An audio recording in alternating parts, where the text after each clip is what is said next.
Well, for any company today, it's important that you not only think about your business of today and your customers of today, but at the same time start preparing for the future. And that really is what strategic innovation is about. For me, one of the reasons why I wrote the book titled Customer Innovation is to bring those two sides together, because I think nowadays no company has a luxury to be innovative from the inside out. You know, we need to be innovative outside in. And so it means, listening to the market, listening to current needs, but also trying to understand future needs. And from that point of view, translate that back to what does it entail for us? How do we need to adapt? How do we need to change? I think that marketing and innovation cannot live without each other. And for me, one of the biggest bridge between marketing and innovation is the strategy. For me, strategy, and let's break it down in a more academic, let's say, step-by-step approach, is really this understanding of strategy definition, strategy analysis, strategy formulation, and last but not least, strategy implementation. And I would like to come back to a very big issue we have, unfortunately, with the term innovation. For a lot of companies, actually, innovation remains let's say, a very frustrating pursuit between failing and success. And I think one of the biggest issues a lot of companies have is to keep the capacity and also the possibility to stay innovative. As Marion already highlighted, if you would like to stand out of the crowd, if you like to focus more on revolutionary offers than evolutionary offers, you really have to understand what the market needs, wants, and fears, and really understand how can we be unique. And the innovation process, and I'm not going now into details how an innovation process actually works, but really helps to stand out of the crowd, to stand out of the mass, and that is also the strategic part behind the linkage between marketing and innovation. I think we need to work on all levers. Like you said, if I look at what you call the first lens, it's what can we do better, what we do already today. I see a lot of companies really invested, for example, in innovation in that area still. If we think about one of the domains that we are focusing on is digital transformation. And if you take the analogy with the image that you used on photography, we all know the example of Kodak. Imagine if Kodak could do everything again, and they would only be focused on doing digital transformation like most companies do it today. The only thing they would achieve is faster bankruptcy. They would make sure that they could interact with their customer on Instagram, Facebook, Twitter. They would make sure that you could order your photographs online. They would make sure that it would be delivered to you on the doorstep, etc. But they would not have changed digitize the fundamental core of what they were doing.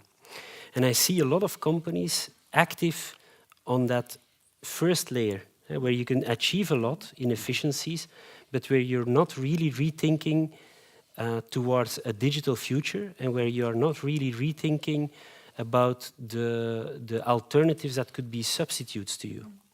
And I think it's one of the challenges that we all have, because we haven't really addressed the topic yet, I think.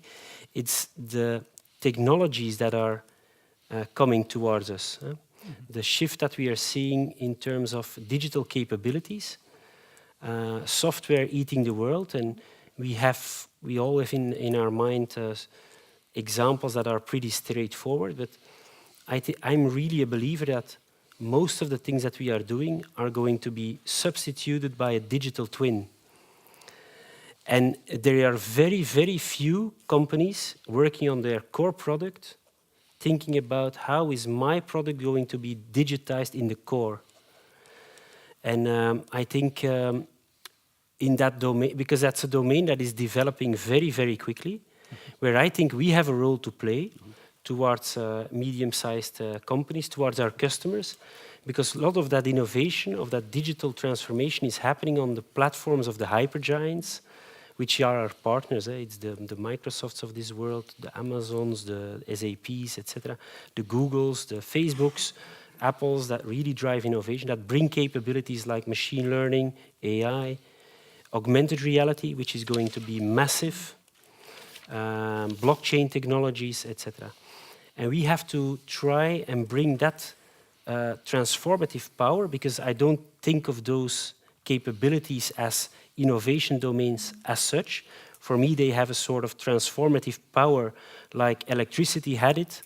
It's going to transform any process, tool, object, person, but it's going to bring it in a totally new reality that very few of our customers already can imagine. If you think about 10 years down the line, we are all looking at new smartphones being brought out, but probably 10 years down the line, we will not be flicking out our smartphones anymore. We will be just carrying probably some compute power or a connector to compute power. We will be loaded with chatbots that will automatically interact with each other to fix slots in agendas, to make payments because you borrowed me some money, etc.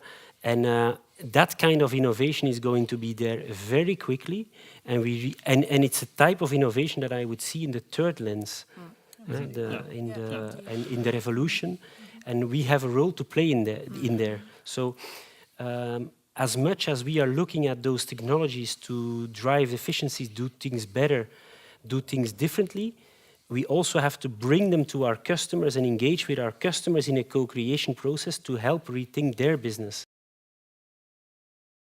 Well, basically, we all know this. We know that customer experience is important. We know that, developing products based on customer input is important. And the key question is, why don't we do it then? And I think the main answer is there is an enormous tension field between short-term and long-term objectives. You have a daily business to run, you have products to sell, you have, your KPIs to be met. But on the second hand, next to this, you also need, start developing new products that align with. And how do you basically divide your resources and your focus on both areas? And that's the big challenge, I think, for most companies and even marketeers. And often you see these, what they call the bimodal models, where you have almost like a sub-team who's working on the daily business, and you have some, call it lucky guys, who are working on the future. Who can do a little That's not ideal freebie. neither. And I think, at least for me as a marketer, that's the biggest challenge today. I think Jan addresses the concept of the innovation dilemma that we're all bumping into. And the interesting or the terrible thing about the innovation dilemma, I think, is it's not somebody's fault. It's a structural issue in an organization. You have to drive growth, you have to create the oxygen to do the innovation. But as soon as the engine stutters or the market is not picking up, you really get into a crunch, and what do you do then? And I think it's really difficult, and we should not be, we should be transparent about it. It's really difficult at that moment to really continue going for that innovation and not falling back on your traditional business that generates immediate profit instead of banking on the future profits. And indeed, that dilemma is that it actually makes sense, to focus on the short term and to focus on what you're doing well and to focus on exploiting your existing capabilities. And so the way around that is, either to create this bimodal structure, which also has its disadvantages, because then to not have, not be talking to each other, and it's very hard to then bring it inside. Or to indeed expect it, at every unit in the organization. And, you mentioned it's about resource allocation, making sure that, you really make sure that you reserve resources, not only for lens 1, but also for lens 2 and 3. It's also about, about KPIs, about really drilling down, do we measure what we want to achieve? There's a lot, Okay. We tend to produce things at a daily basis as academics in terms of insights and thinking. And if we do it well, it's also very practical. I tend to say nothing is useful as a good theory. And so, I hope the academic world is not removed from the world of practice. That being said, what I introduced in my book is a way to look at your market through 3 lenses.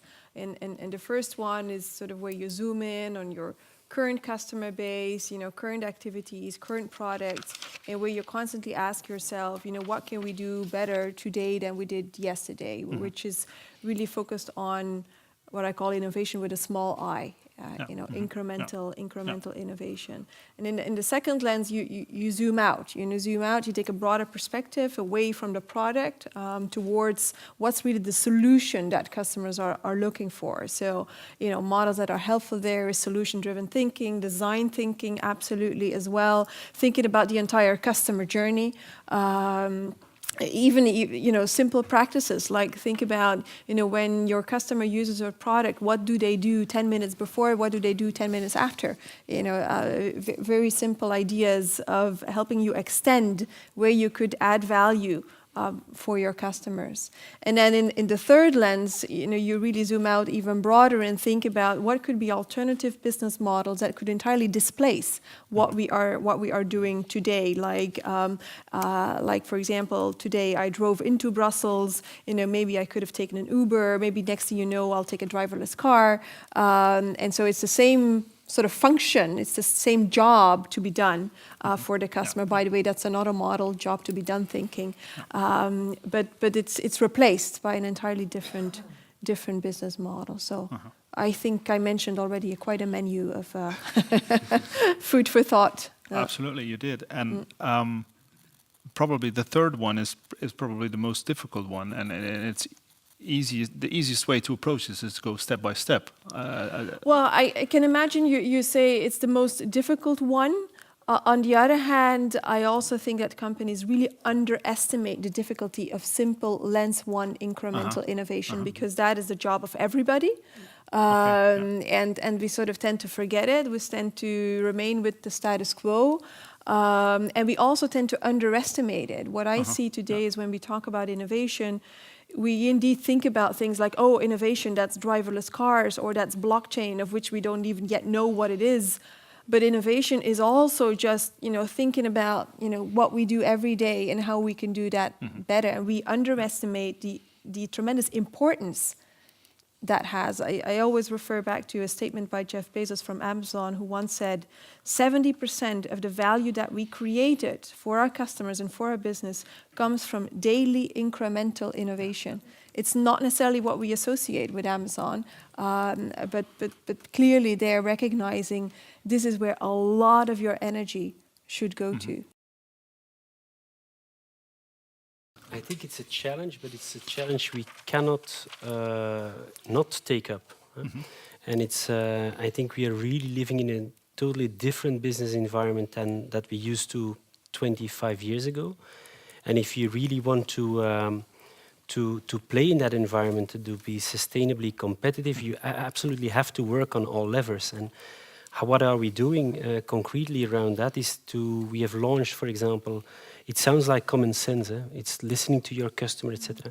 But it's to driving that customer experience and understanding much further down than what we used to do. So I think as a company, we've always been good at looking at the temperature of our customers, and we have a very, very detailed understanding of acquisition and churn rates, and we know if they're moving to the competition or why they swapped, etc., etc. But we didn't really always go and ask them, how do you feel, what do you need, etc. We had the tendency, and if I can just take the metaphor of going to a restaurant, we had the tendency to be concentrated upon, really being concentrated upon the meal that we were serving, not how we were serving it, if we were asking the customer if he wanted to drink with that, if he was feeling comfortable in the environment that he was sitting in, etc., etc. The whole total experience, I think we are putting that much more into perspective. And within that customer experience program, we're also doing things like voice of the customer boards. So we really go out to our customers and we sit down and we say, look, we know that we need to design some of our tools. We don't want to design them on our own. It's not just us putting requirements down and then letting the engineers develop them. It's really about what do you need. Maybe we can have some quick workarounds and already solve some of your issues that you have there. I can tell you, in the beginning when we did that, a lot of our customers were surprised. You're not pushing something towards us, and really engaging in those conversations. And what we see is that some of our customers are now putting that up, their own voice of the customer boards in their own environments. So I think that holistic view is something which we are really taking to heart, at which we are starting. I think it really comes in the slipstream of the whole Fit for Growth strategy that's been laid out. It's just like innovation is central. The whole customer experience has become central to our strategy wheel. To this, and I fully agree, because it emphasizes your authenticity and the fact that you're honest towards your customers. We've seen it in the panels that we are doing. One particular customer, we had some risk losing him. Taking him up in the panel really changed his mind, because we openly discussed, okay, we do know we have some issues there and there in these processes, but it was really appreciated. So again, it's also about, it's not only coming together to a new solution or a new product, it's also about making a connection with this customer. Yeah. I'm a little bit, in the last years, I really had the feeling that marketing is going a little bit back to basics. Marion just said, if you really would like to understand what kind of value can you contribute to your customer, you have to understand, first of all, his problem. And you have to understand how can you solve his problem. And I have a very basic way of what I'm also teaching in my lecture, is first of all to understand what kind of solution can you provide to make the life of your customer more convenient. How can you actually solve his problem? And talking about new models, and I don't really like the word new models. I have a lot of companies who are always coming to me and they said, give me the remedy for healing that, let's say, sickness, that we're not able to attract more customers and to increase our sales. There are not really new models. What we do is we rethink existing models just in our environment, in our quite fierce and challenging environment. And I'm just thinking about, Marion just said, who takes the time today to listen and observe customers, to really get an insight what the customer needs, wants, and fears? And here, a very simple model which we actually use in our education is the art of insighting, meaning observe the customer, try to understand meaningful clues, try to define assumptions, and get an insight. That, for instance, could be one of the models. Then inbound marketing. That is something a lot of people and especially companies are always asking, can you explain me inbound marketing? And what is so new about inbound marketing? Inbound marketing, and I have to break it down, is nothing else than switching from push marketing strategies to pull marketing strategies in a way that we are trying to engage more our customers, to be more involved, to actually have this understanding of this customer experience, customer journey, to really try to understand where are all the touch points of our customer, and perhaps also a last understanding. And I have a quite broad understanding of a holistic marketing approach.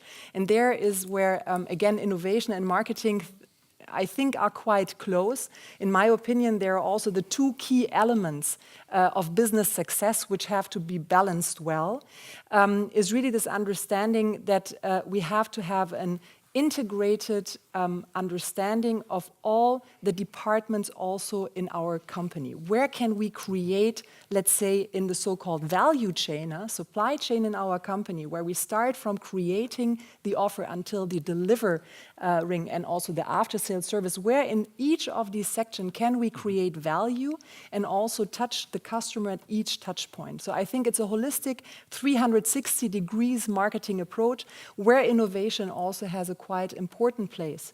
And that's a little bit all. And perhaps one last thing, and I would like to perhaps emphasize on that, talking about this very challenging landscape we are right now. And I still remember when I was sitting in my marketing lecture, we said we talk about B2B and we talk about B2C. Typical, the big distinction between those two worlds. Today, it's quite difficult to draw a thin line between B2B and B2C. When we look a little bit at the landscape, today we have C2B, customer to business, we have customer to customer. And today I have a very provocative, let's say, understanding that even today B2B can learn from B2C and B2C can learn from B2B. And that we have more and more approaches which really goes into the understanding of B2B to C, H to H, coming back to this, or human to human, sorry, I'm a little bit in my own language, so H to H means human to human, where we have this understanding of this holistic, lean approach, marketing approach.